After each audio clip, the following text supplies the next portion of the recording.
As Nigeria draws closer to the 2027 elections, we have seen a wave of defections from different political parties. Just a couple of days ago, the Oyo State Governor, Makinde, had stated that the reason for the defections is as a result of the lack of political ideology in Nigerian parties. Some people have said this is about the survival of Nigeria. We have seen just this year alone, 3 state governors decamp to the APC. Enugu State, Akwa Ibom, and Delta. It is also being rumored that the Bayelsa State Governor, who is decamping from the PDP, may be joining the APC, and this is yet to be confirmed. This is a serious conversation, and for some, like we've said, this is about fighting for the soul of the nation. We'll be talking about party defections and national democracy. And joining us in the studio, I have with me a former representative of the Federal House of Representatives, Honorable Sergius Ogun. Good morning and welcome back on the weekend show. Good to have you live in the studio. You were also an aspirant for the Labour Party in the state governorship, an aspirant election, and you are now a leader in the ADC in Nigeria and in your states. Welcome back on the weekend show, sir. Thank you for having me. Also joining us, we have Honorable Abdullahi M.B. Sadiq, the Board of Trustees Chairman of the ADYC. Welcome. Thank you very much. Thank you. Yeah. Honorable, we'll start with you. These defections always happen. It's not uncommon in Nigerian politics. But piggybacking off what the Oyo State Governor said about a lack of political ideology, what are your thoughts on this?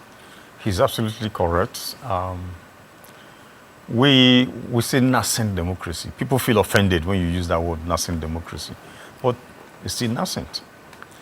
Look at where the United States, look at where they are today.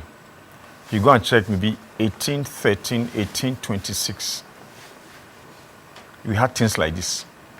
They had political parties, no strong ideologies. So people were so decamping. They didn't have internal democracy. So they had all these issues. But the challenge with Nigeria is, for us now, it should be, we are not reinventing anything. Okay. They didn't have, the Americans, didn't have people to learn from, so to speak. So they invented it, they made their mistakes, they failed, they grew, they got up, and they're where they are now. With Trump, you can still see they are taking their democracy years back. But we can learn from them. So for us, it should have been plug and play. But we will get there. I just say we will get there. By the grace of God, by the time we get our internal democracy right, and then, most importantly, have good, credible elections, then things will begin to take shape. But it's important for those things to fall in. Have internal democracy and have credible elections. When those things begin to play out, principled people that have strong ideas and I will stand by it, will begin to come out and play in this field. I'm sure that will minimize the decamping then, or the defections by the grace of God. You also have, and there's something which you've pointed out too. This is now a global problem. Even in the UK, it's no longer between the Labour Party and the Conservatives. There's a huge potential for the next elections to also have a third horse in the race. We've also seen this in the mayoral elections in New York, in the US, where Cuomo is now running as an independent. In Nigeria, it is assumed that the APC is a conservative party while the PDP is more tilted towards the Democratic Party. But we have a new horse in the race, which is the ADC. Mm-hmm. What does the ADC really stand for? The ADC have said we will do things differently. They have said we will put the party above the elected officials. Now, for you to obtain a membership card of the ADC, you pay 1,000 naira. You don't just go there and they give you a membership card. I bought a lot of cards for my constituency. I shipped from Abuja here to the constituency. So you are a financial member of the party. So what we are trying to do is to avoid a situation whereby the money bags will come and hijack it, or you are elected House of Rep member, House of Assembly member, a councillor, council chairman, senator, governor, or president, and you become the owner of the party. They have said that we want to go back to maybe even 79. You remember Akinloye? Yes. Chairman of MPN? He was bigger than Shagari then. I mean, when the man is coming for a meeting, everybody will stand up. Shagari then could not sit down in Lagos and say, this is the way we have to go without clearing from Akinloye. It do not even come from him. It will come from the party chairman, national party chairman. That's where the ADC say we should go. And I have had meetings with Senator David Mark, the national chairman, who says, every time he says, you guys should go back and work with the youths and the women in the grassroots. Say they are the people that will determine this. They are the financial members of this party. And that's how we are going to run the party. So we believe, because most of the problem we are talking about now, look at a governor crossing. A governor crossing from Bayelsa or from Enugu should not be a big deal. Because the governor with his cabinet, how many are they? It's the people. But because they are the ones holding the money. Where did they get the money from in any case? When you hear a governor saying that, because of me that XYZ governors won election, when they had Supreme Court case, they came to me. Where did you get the money from? Did you come into an inheritance? But you are spending state resources, and you are there throwing it out in our faces and telling us how you made other fellow governors and how you contributed to somebody to become a president, and people are not asking questions. But the ADC says we will depart from this. We will be accountable, and the party will, membership of the party will determine the direction we will go. It's not so much of a money bag, a governor or a president dictating it. So why the defection is news now is because the so-called governors are the ones defecting. And so you believe, well, they have the money, so they will determine where the party will go in that state. But if we go back to the grassroots and eliminate money politics, these guys will just be standing alone. Honorable, I like the fact that you mentioned that the former Senate President, Senator David Mark, has stated, go and include the youths and the women. You and I have had this conversation, so I'm glad that you people are actually having such conversations, because the women are the ones who stay longest in line to vote. The young people are the ones driving the narrative online. But I recall watching the FCT minister some days ago in his press briefing say some governors are about to bury the PDP because he wasn't included in the stakeholder meeting they had. This thing about individuals becoming bigger than the party. And then we've seen in Kaduna State, ADC expelled about 8 members.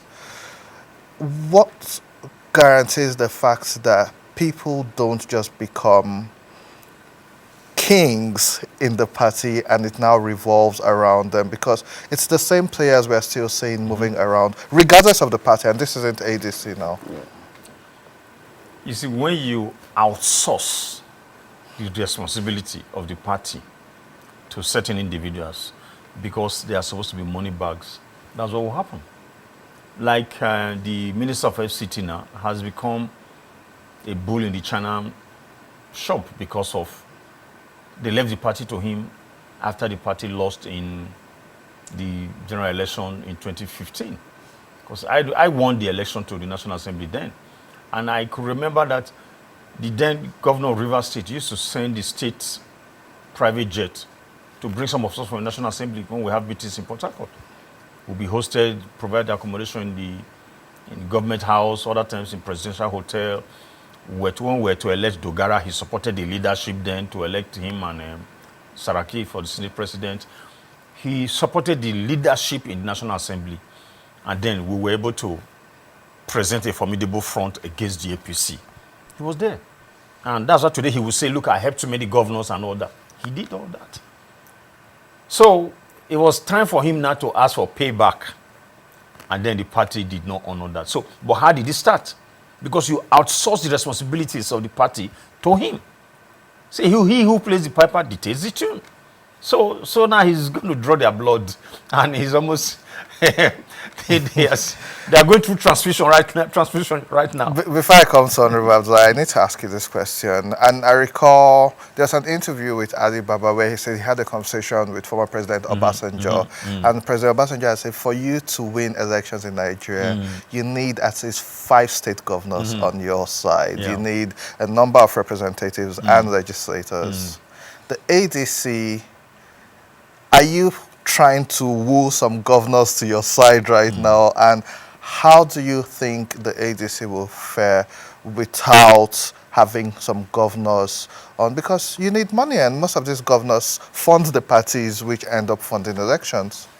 We're talking, before we came here, we're talking, myself and Honorable, we're talking, discussing the need to de-emphasize money in politics. And that, we saw a bit of it in 2023.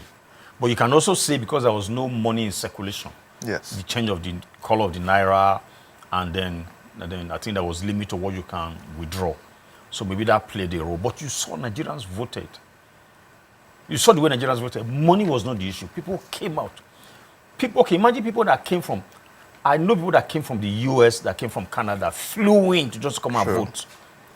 How much money were you going to give to such people? They spend their money encouraging people at home to come out and vote. So we can actually de-emphasize money in politics. When the APC came in 2014-15, they had Ole Amakura, who was the CPC governor. There was no APC governor, but because of the merger. We had Ole Amakura. But look at their showing.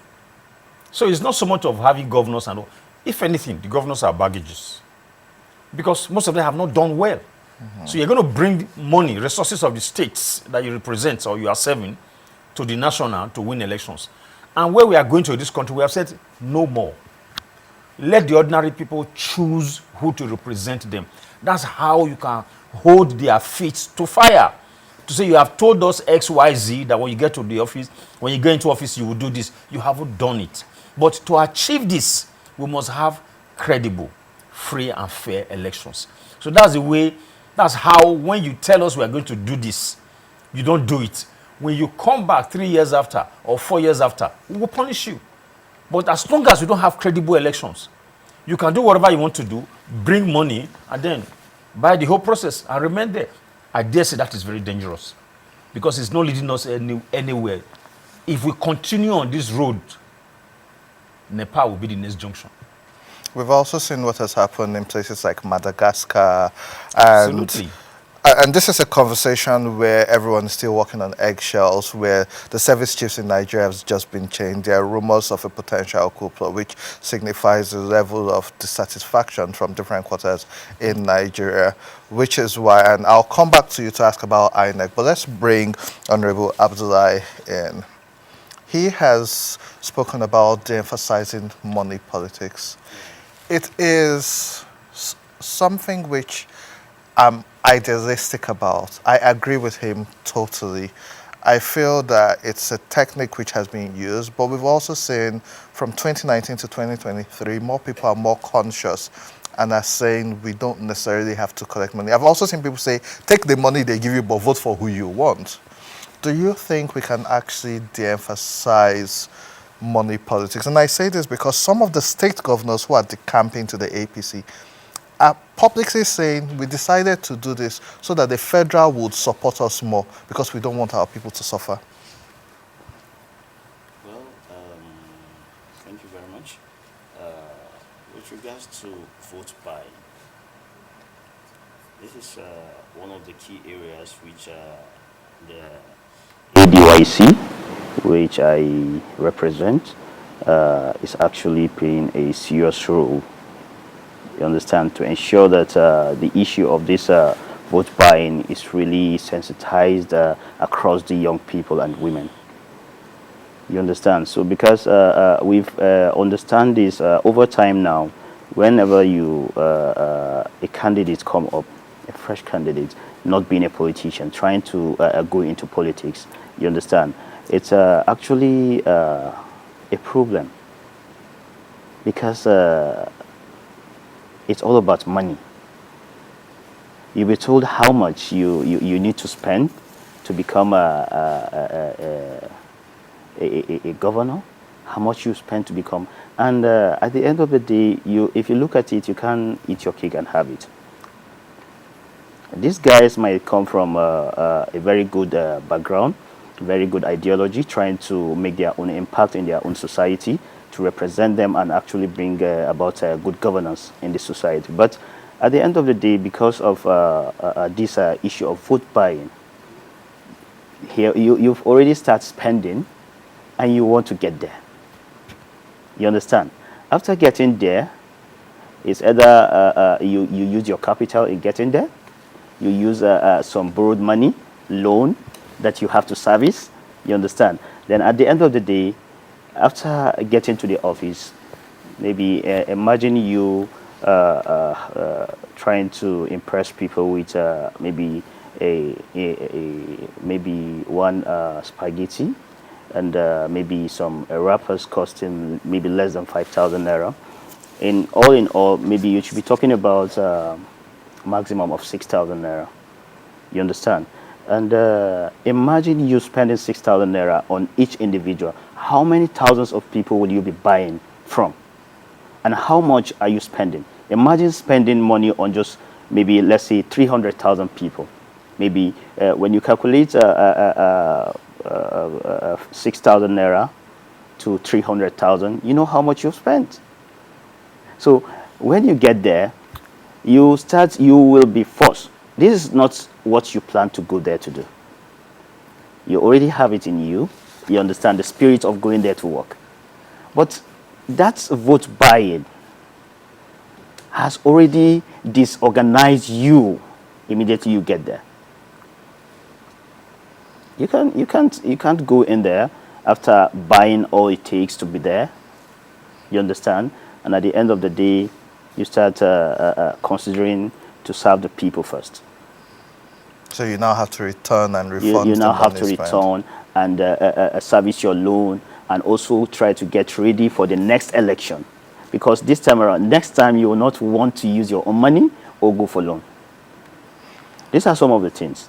And we seriously discourage it. We condemn it. The ADYC stands for no to vote buying. You understand?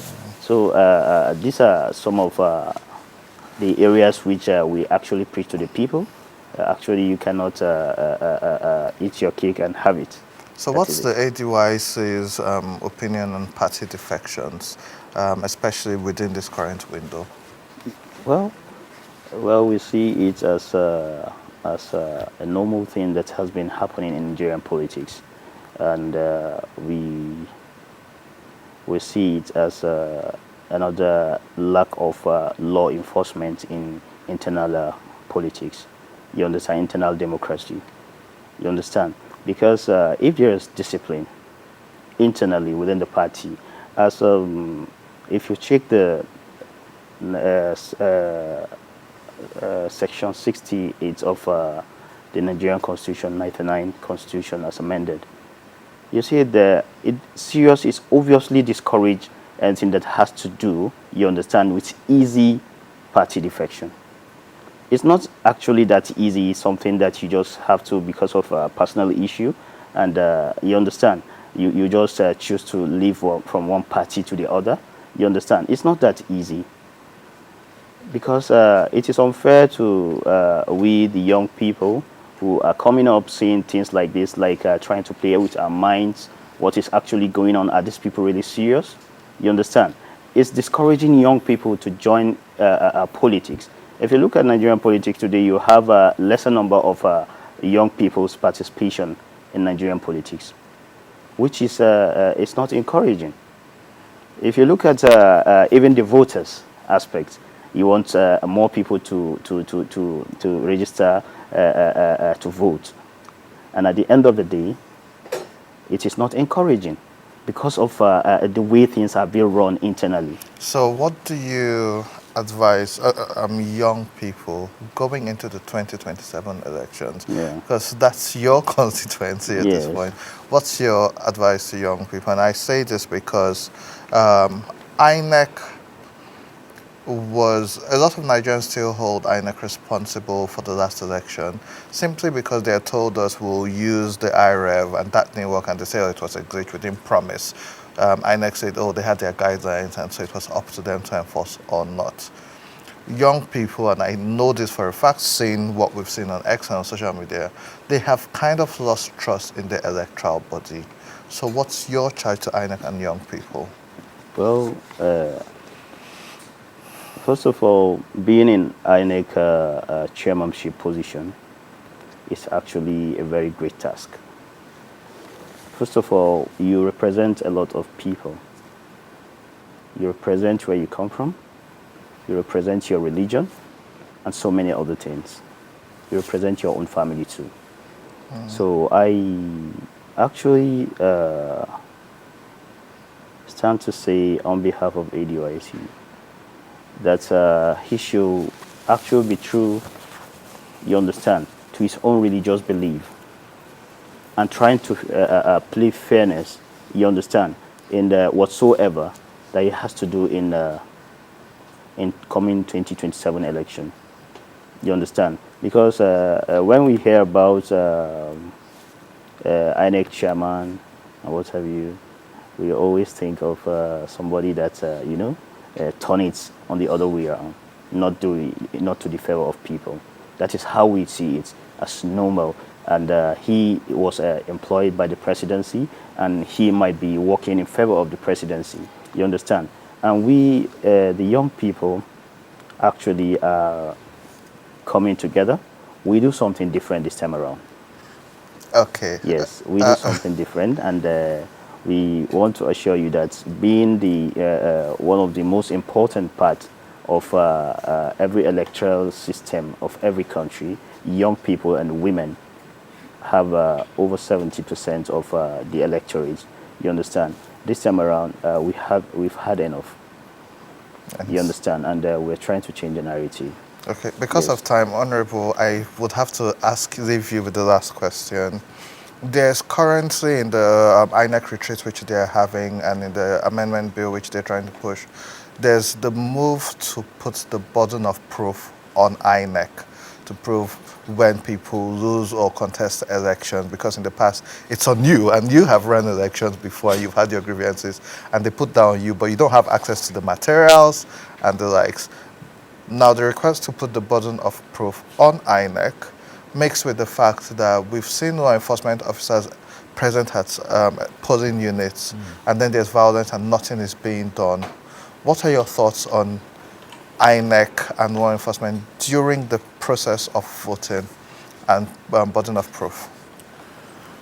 Well, the burden of proof in Evidence Act, I think it's section 137, is basically civil cases. And you will suffer the injury as the plaintiff if you are not able to prove whatever the matter is. Same in the Electoral Act, it's not quite that. The burden of proof in the Electoral Act, as it is now, the Electoral Act 2022, is that is for you to dispense with oral evidence. So, which means you have enough documents to argue your case.